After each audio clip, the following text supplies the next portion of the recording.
Bismillahirrahmanirrahim.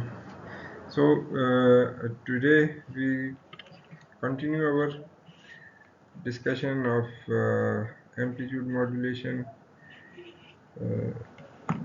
into this seventh lecture. This is one of the most basic forms of modulation जिसमें एक high frequency carrier के हम उसके ऊपर अपने मैसेज सिग्नल को मॉड्यूलेट करते हैं.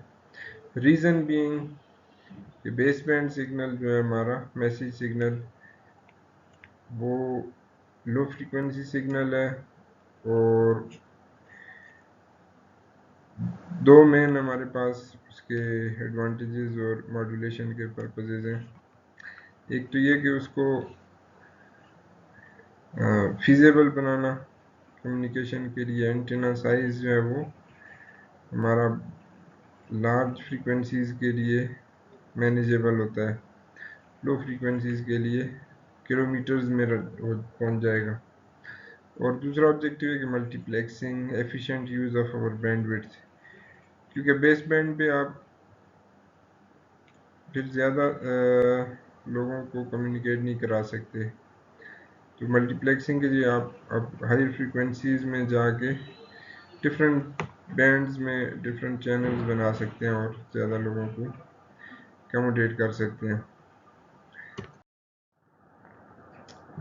तो let's briefly summarise the time domain description of amplitude modulation, जो हमने लास्ट लेक्चर में भी डिस्कस किया था. इसको ये इन इक्वेशंस को हम रिव्यू कर लेते हैं. हमारा मैसेज सिग्नल जो है वो am cos 2 pi fmt या am cos omega mt कह सकते हैं इसको, और कैरियर सिग्नल को ac cos omega ct और ac cos 2 pi fct. तो टिपिकली एम्पलीट्यूड और ऑफ द कैरियर और मैसेज सिग्नल mt उनको वोल्ट्स में मेजर किया जाता है, और कैरियर की frequency is much larger than message frequency. तो मैंने आपको बता दिया है कि this is why we perform modulation के उसको हम एक लार्ज फ्रीक्वेंसी कैरियर के ऊपर उसको कन्वर्ट करना चाहते हैं, और उसके फिर फ़ायदे भी बता दिए. तो अगर हम उसको एम्पलीट्यूड मॉड्यूलेशन में जो कैरियर का एम्पलीट्यूड है, it is modified by message signal amplitude and frequency remains the same. तो हमारी जो मॉड्यूलेटेड वेव फॉर्म है उसकी इक्वेशन ये बनती है.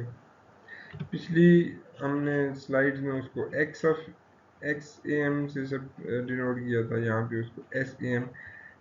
तो these are different authors references, इस वजह से थोड़ा सा नोटेशन का फर्क है, लेकिन दैट डजंट मैटर. उसको अगर हम ए सी को बाय ले लें तो 1 प्लस के ए एम टी भी हो सकता है. अब के ए की टर्म को which is 1 over A C basically, इसको भी एक नाम दिया गया एम्पलीट्यूड सेंसिटिविटी.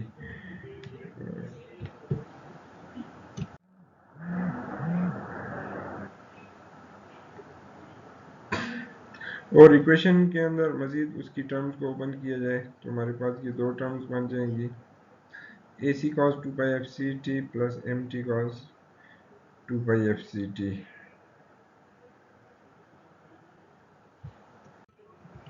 और यहाँ पे हम देख सकते हैं ये दो वेव्स अब हमारे पास सेम फ्रीक्वेंसी की सेपरेटेड है. तो ये तो फर्स्ट वन इज कैरियर, और दूसरी जो है फिर वो उसके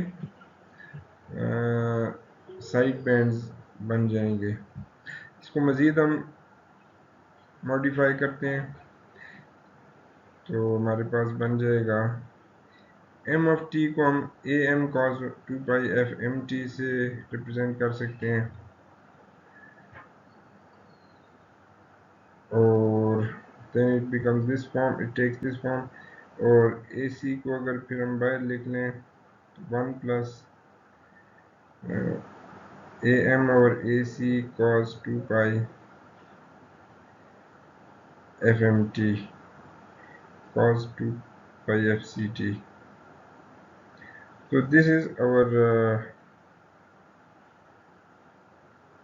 modulation factor am over ac, and इसको मॉड्यूलेशन इंडेक्स भी कहते हैं, म्यू से रिप्रेजेंट भी कर सकते हैं, and it determines the depth or degree of modulation.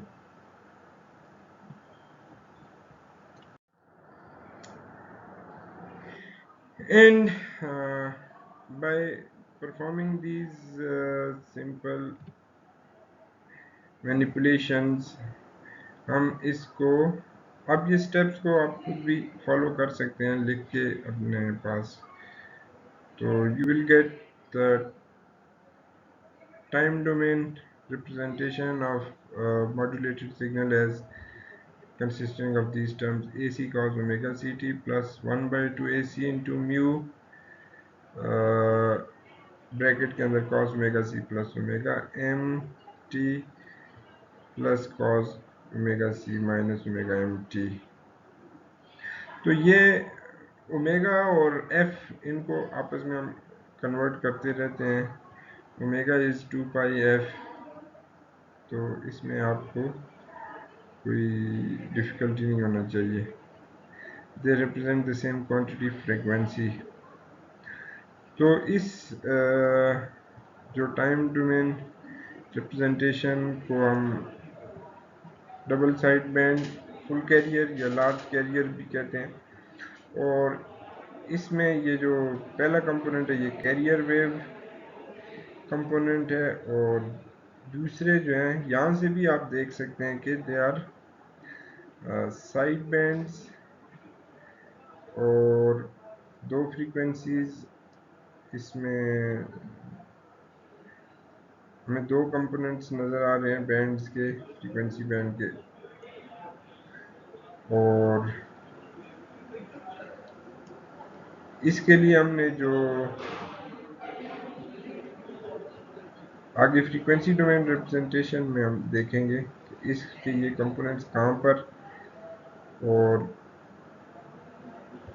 Exist करते हैं, बैंड्स की बैंडविड्थ क्या है, वो सारी चीज़ें. उसके लिए हम इसकी फ्रीक्वेंसी डोमेन रिप्रेजेंटेशन को देखें. तो उसके लिए हमें फोरियर ट्रांसफॉर्म के फार्मूलाज को थोड़ा सा रिव्यू करने की ज़रूरत है, उसको उसकी प्रॉपर्टीज़ को फोरियर ट्रांसफॉर्म की. तो कुछ मैं उसको क्विकली गो थ्रू करूँगा. You should remembering this from your signals and system. अगर नहीं तो आप उसको थोड़ा सा सिग्नल्स की बुक को थोड़ा सा देख लें, और Fourier transform and it's properties के चैप्टर को उसमें आप उसको क्विकली रिव्यू अगर कर लें. तो हमारा impulse function del of t का फोरियर ट्रांसफॉर्म जो है वो एक कांस्टेंट ऑफ 1 होता है, ठीक है. और conversely impulse unit impulse function का जो फोरियर ट्रांसफॉर्म है, कांस्टेंट फंक्शन ऑफ मैग्नीट्यूड 1 का Fourier transform is unit impulse magnitude 2 पाई. और इसके अलावा हमारे पास जो है वो किसी भी एफ ऑफ टी फंक्शन का Fourier transform F of omega होगा. उसकी टाइम शिफ्टिंग प्रॉपर्टी ये है कि एफ टी माइनस टी करेंगे तो Fourier transform E power minus J omega T से मल्टीप्लाई हो जाएगा. This is time shifting property. और conversely frequency shifting in frequency domain अगर हम करते हैं, यानी F of omega plus minus omega naught करें तो it is equivalent to time domain में एफ ऑफ टी को मल्टीप्लाई करना E power plus J omega naught T और माइनस जे. अगर माइनस ओमेगा नॉट है तो यहाँ पे प्लस ई पावर जे ओमेगा नॉट टी आएगा, यानी साइन जो है वो अपोजिट होंगे टाइम डोमेन फ्रीक्वेंसी डोमेन के. So this is frequency shifting property. और इसको यूज करते हुए हम कुछ और भी रिजल्ट्स जो हैं वो डिटरमिन कर सकते हैं. तो इसको आप इन इक्वेशंस को भी देखने आगे इसका जो रिजल्ट है वो हम ये देखना चाहते हैं कि चूंकि cos ओमेगा नॉट टी जो है वो उसको हम रिप्रेजेंट कर सकते हैं e power j omega naught T plus e power minus j omega naught T by 2 by Euler's theorem. तो इसकी फोरियर ट्रांसफॉर्म को अगर हम लें तो वो ये हो जाएगा pi del omega plus omega naught plus del omega minus omega naught, यानी 2 यूनिट इम्पल्सेस और shifted by omega naught and of magnitude pi. और f of t cos omega naught t का जो हमारे पास फूरियर ट्रांसफॉर्म आ जाएगा that will be f of omega minus omega naught plus f omega plus omega naught और mod multiplied by a half. तो ये हमारा उसका जो है वो मैग्नीट्यूड मॉड्यूलेशन थ्योरम में इसको हम कह सकते हैं कि टाइम डोमेन में हमने उसको cos ओमेगा नॉट टी से मल्टीप्लाई किया एक f ऑफ टी को, तो फ्रीक्वेंसी डोमेन में उसको हमने हमारे पास शिफ्ट आ गई फ्रीक्वेंसीज उसकी ओमेगा माइनस ओमेगा नॉट पे उसका स्पेक्ट्रम एफ ऑफ ओमेगा उसका एफ ऑफ टी का स्पेक्ट्रम होता है ना, तो ओमेगा नॉट पे प्लस ओमेगा नॉट पे चला गया और एक पार्ट उसका ओमेगा माइनस ओमेगा नॉट पे चला गया. तो this is what we want to achieve in modulation. तो यही बेसिक प्रॉपर्टी है जो हम उसको एम्प्लॉय करते हैं एम्पलीट्यूड मॉड्यूलेशन के अंदर भी. यानी हमारा ये एफ ऑफ टी एक टाइम डोमेन फंक्शन है और उसका जो फोरियर ट्रांसफॉर्म है कोई भी आर्बिट्ररी फोरियर ट्रांसफॉर्म अभी हम उसको शो कर रहे हैं कि it has bandwidth from minus omega to omega और this is the f of omega. Now if you multiply it with cos omega naught t, then its spectrum by modulation property वो shift हो जाता है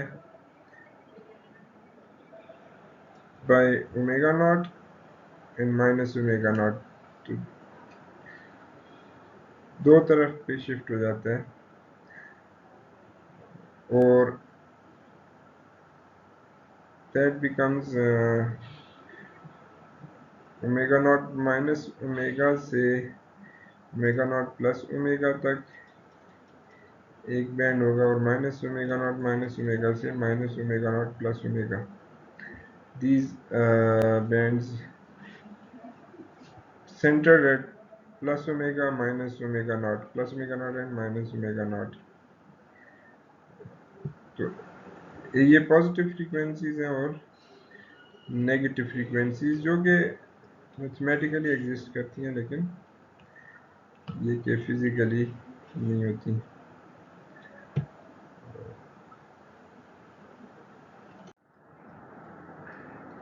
तो अब हम M wave को अगर उसके ऊपर ये प्रॉपर्टी लगाएं उसकी जो हमने टाइम डोमेन इक्वेशन डिराइव की थी उसके ऊपर, तो we will get a similar kind of representation. So these are formulas of Fourier transform e power j 2 pi f c t is del f minus f c e power minus j 2 pi f c t का Fourier transform del f plus F C, और अगर इसको M T से multiply करें M F minus M C, और ये यानी shifted spectrum of message signal आ जाता है हमारे पास। तो क्योंकि cos ओमेगा सी टी में ये दोनों कंपोनेंट्स हैं, ई पावर जे 2 पाई एफ सी टी और ई पावर माइनस जे 2 पाई एफ सी टी, तो cos ओमेगा सी इज उसका फोरियर ट्रांसफॉर्म, ये हमने पहले भी देखा है कि उसकी ये इक्वेशन आती है,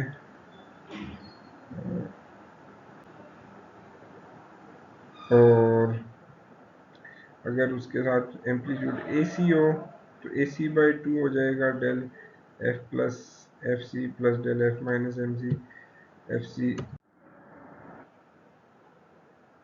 तो एम वेव का ये फॉर्म हमने इसके ऊपर हम अप्लाई करते हैं फोरियर ट्रांसफॉर्म, और ये उसको अगर आप मैनिपुलेशंस कर लें, substitutions, applying some Fourier transform formulas, तो finally you will get this kind of frequency domain version के amplitude modulated wave Fourier transform उसकी जो है वो फ्रीक्वेंसी डोमेन में it has two impulse functions of magnitude AC by 2 or occurring at FC and minus FC. These represent the carrier signal और उसका component जो है, और फिर ये spectrum of this message signal is shifted at FC and minus FC, और उसका amplitude के ए सी बाई 2, के इज़ 1 over AC, तो in other words it is magnitude is half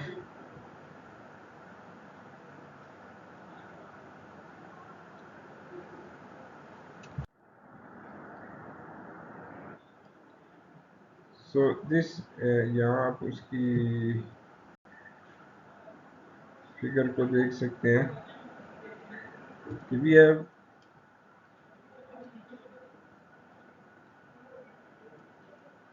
two impulses with amplitude AC by 2 at FC and minus FC, और फिर ये जो minus F C minus omega to minus F C plus omega और F C minus omega to F C plus omega, और इनकी जो amplitude है वो half of K A see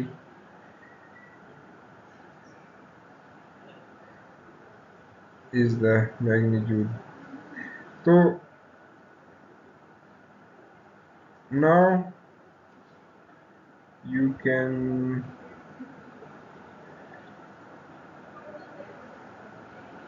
look at the bandwidth, इसकी जो साइड बैंड्स हैं, क्योंकि ये दो साइड बैंड आते हैं इसलिए इसको डबल साइड बैंड, और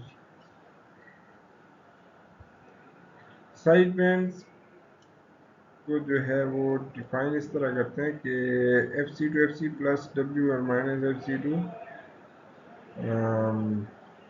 minus F C minus W, these are upper side bands, और F C minus W to F C और minus F C to minus F C plus two W are the lower side bands.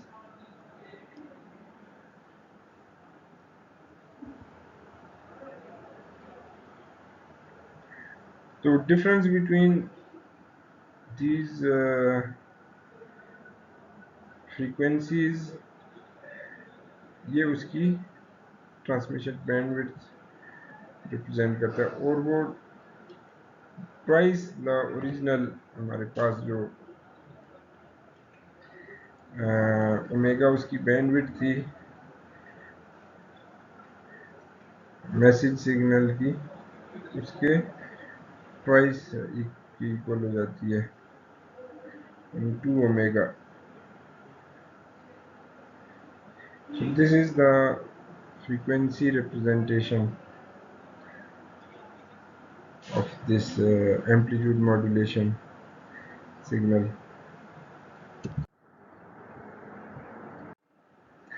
Look at an example. Carriers are spaced at 20 kilohertz. Beginning at 100 kilohertz, each carrier is modulated by a signal with 5 kilohertz bandwidth.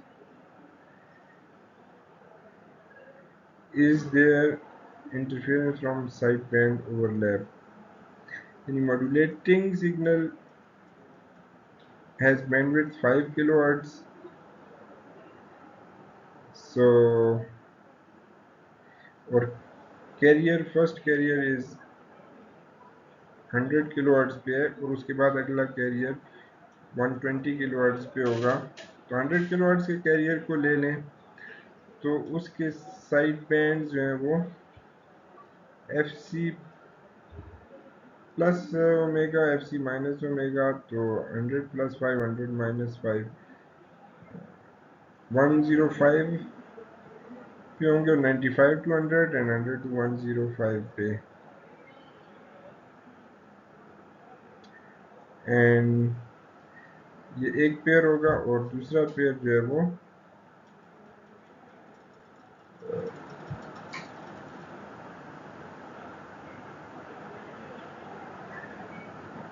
Side bands का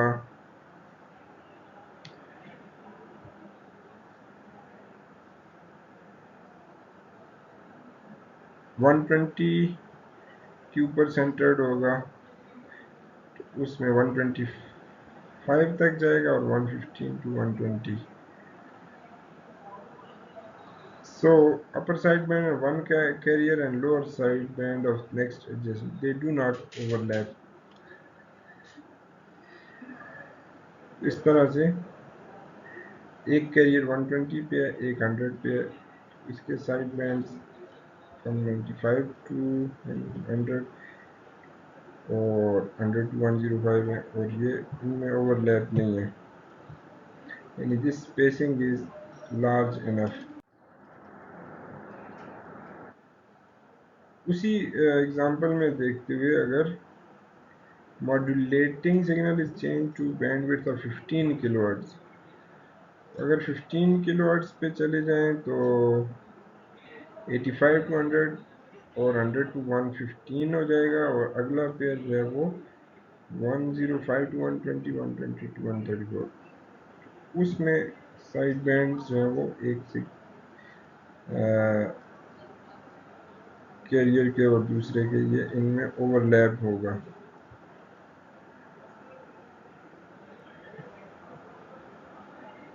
तो we stop here for today and we will continue from here on the next lecture.